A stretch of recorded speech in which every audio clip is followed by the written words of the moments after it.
If you are a high-achieving career mom who recently found out that your hemoglobin A1C is creeping into the pre-diabetic range, you're likely struggling with 3 frustrating daily realities.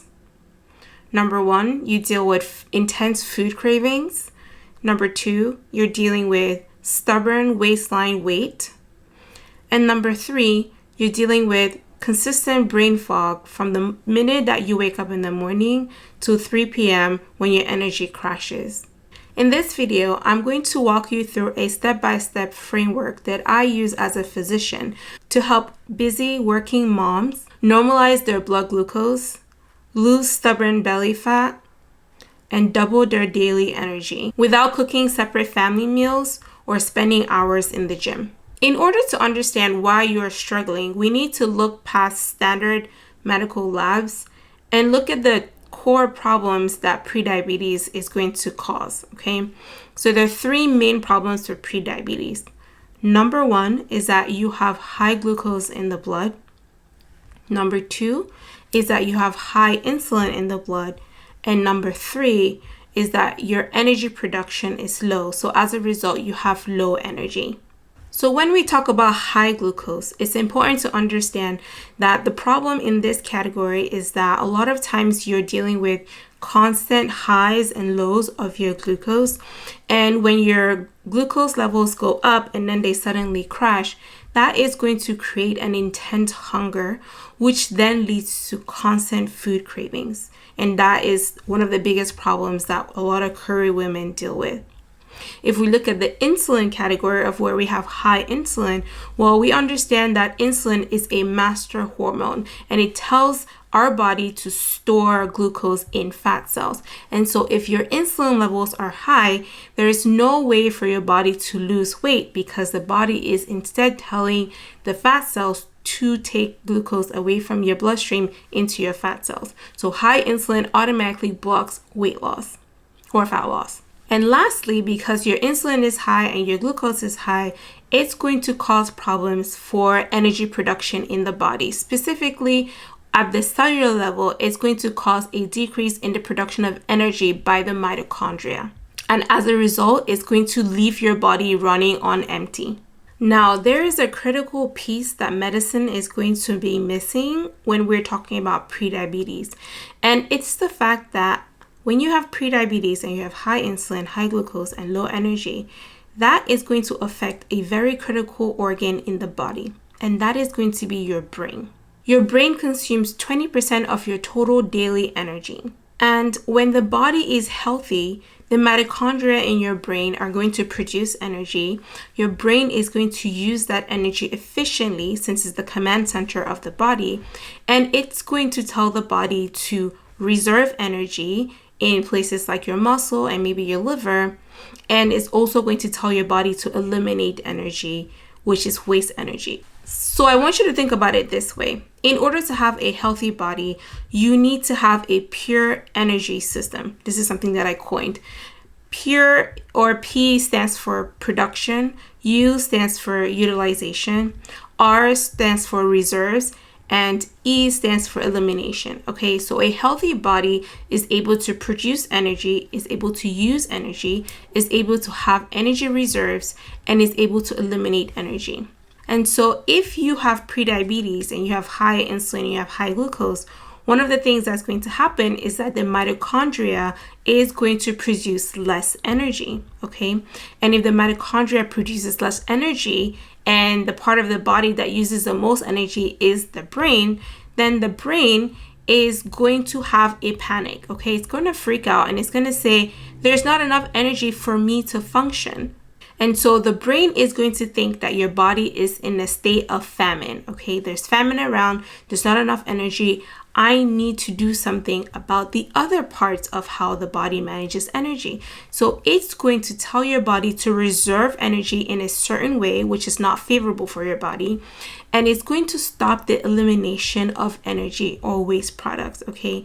So it's important to understand that when you have diabetes or prediabetes, you're going to have problems with your mitochondria, you're going to have problems with your brain, and as a result, you're going to have problems in where your body reserves energy, and you're going to have problems with the way that your body eliminates waste and toxins. Now, when you got your lab results, your doctor probably gave you generic advice on how to manage your high glucose and your weight.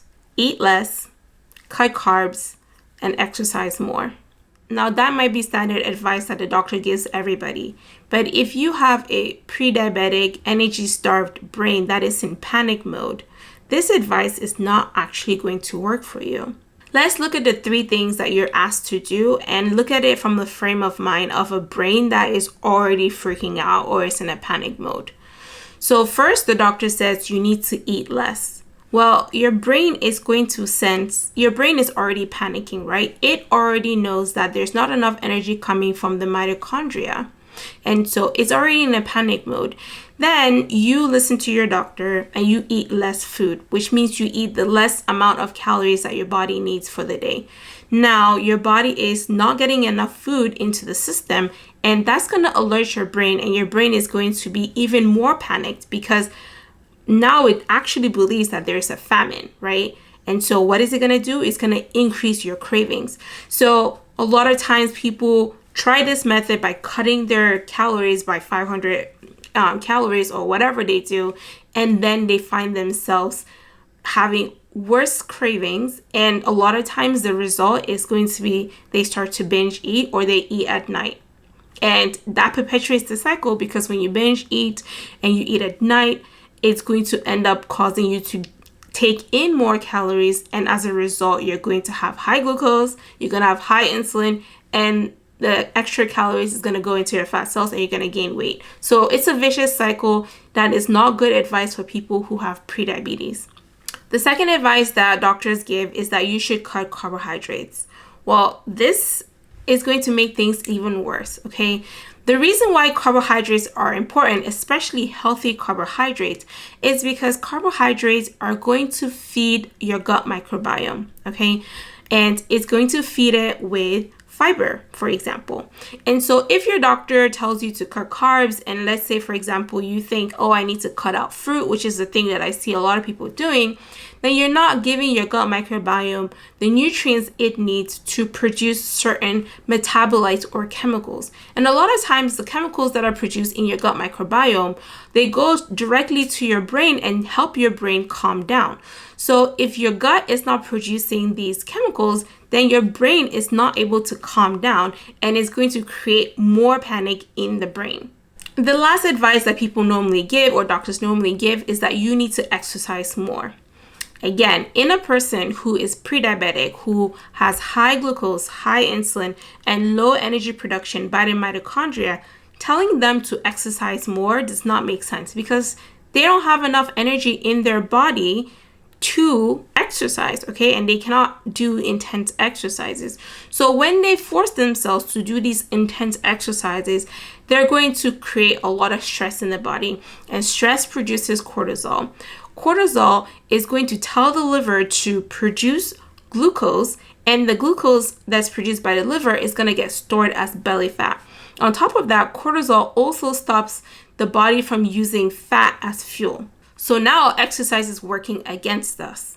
And it's important to understand that if the brain is panicking, it's going to tell your body to, like I said, reserve energy in inappropriate places like your visceral fat or your midsection, but it's also going to pause elimination of waste from the body. And we tend to see this a lot in terms of our GI system. So you will find yourself having a lot of bloating or constipation. For women, you will see this in your menstrual cycle, where because you're not able to eliminate waste, you're holding on to the toxins, right? And that can either cause menstrual irregularities, either you have too much production of estrogen or too much estrogen, and that leads you to having heavy bleeding, or it causes problems with your testosterone and you're not able to ovulate, and as a result you end up with something like PCOS. At the end of the day, you cannot punish a starved pre-diabetic brain into health. You have to heal the fuel supply first. So how are we going to solve the problem that prediabetes causes, okay? In order for us to normalize your blood sugar, to help you lose stubborn belly fat, and to increase your energy in your brain and in your mitochondria, we need to address the triad of problems caused by prediabetes, okay? And that is going to be high glucose, high insulin, and low energy. And I created a method called the SHARP method that walks you through step by step how we're going to address high glucose first, then high insulin second, and then thirdly, how we're going to manage our energy in our body and our energy in our brain. So I'm going to show you the SHARP method, which is a method I developed to help my patients and myself reverse prediabetes. And I'm going to show you step by step how we're going to do that. So the first thing that you're going to do within the high glucose category is we're going to stabilize the glucose. So why is it important that we stabilize glucose first? Because erratic sugar spikes create sugar crashes, your brain perceives this sugar crash as a threatening situation where there could be a decrease in the amount of fuel coming in. And your brain's response is going to be to trigger intense food cravings and intense hunger, which is the brain's way of protecting itself. Unfortunately, when it does this, it's going to increase your glucose because you're going to usually eat foods that are high in carbohydrate. And as a result, it's going to also increase your insulin because your pancreas is going to have to try to figure out how to deal with it. And both things are going to destroy your mitochondria. And that is the problem that we're dealing with in the first place, and we have low energy. So in order to bring our energy levels up, we need to stabilize the glucose, because once you stabilize glucose, you're also now going to be able to reduce the amount of insulin that's coming in. And as a result, your mitochondria is going to work better and it's going to be able to produce more energy. Now, when we successfully control your glucose, you're going to notice a few changes happening. You're going to have more energy. Your appetite is going to be under control. Your cravings are going to be under control. And your mood is also going to be very stable. The second part of the SHARP method is H, which stands for healing the gut and your cellular receptors. So there are two main reasons why it's important for us to heal the gut, okay? Like I said before, when the brain perceives danger or when the brain panics, one of the things that it's going to do is that it's going to decrease the elimination of waste products. That means the liver is not going to be working properly and it cannot eliminate toxins. And also it means the gut is not able to eliminate toxins. As a result, when you have these toxins in your body, it's going to create systemic inflammation, and systemic inflammation is going to cause the receptors of our cells, especially your insulin receptors, to not work properly. So it's going to be very important that we heal the elimination pathways, such as the liver and the gut, so we can reduce inflammation in the gut and in the body, and we can open up the insulin receptors so that we're able to lose fat in the next phase. The third phase is going to be the A phase, or access to fat. So once we've healed the gut and opened up our cell receptors, now our body is able to access fat and use it for fuel. If you remember in the previous section, I said high insulin locks your fat from working. Well, the reason why this happens is that when you have high insulin, it's going to downregulate a hormone called hormone-sensitive lipase.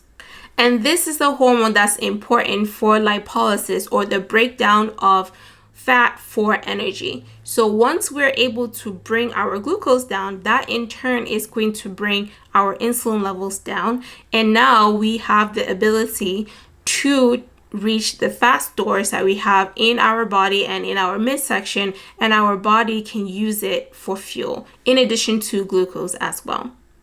The next phase is going to be the R phase, which is basically building resilience through micro movements. So why is it important that we're doing micro movements? I said earlier before that if you are an executive, a mom, you deal with stress from different areas. You deal with stress from home, you deal with stress from work.